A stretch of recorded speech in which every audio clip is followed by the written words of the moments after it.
Hello বন্ধুরা, আজকে বানাবো ফিশ হরিয়ালি। তার জন্য আমি নিয়েছি 2 কেজি কাতলা মাছ, আর সেই সঙ্গে নিয়েছি পার্সলে পাতা, ধনে পাতা, পুদিনা পাতা। এগুলো ধনে পাতা, পার্সলে পাতা, পুদিনা পাতা গ্রাইন্ডারে আমি মিক্সড করে নেব।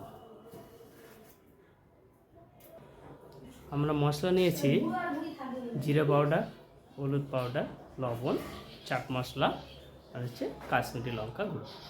এবার দিয়ে দেবো পেস্ট করা পুদিনা পাতা, পার্সলে পাতা আর ধনে পাতা।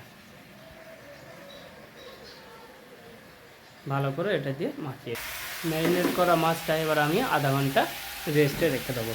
তারপরে আমি তাওয়া ফ্রাই করে ভেজে নেব।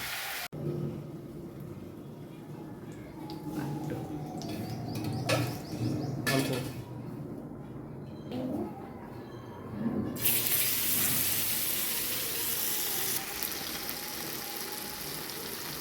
এইভাবে মাছগুলোকে আমরা উল্টে নেব সুন্দর করে। দেখো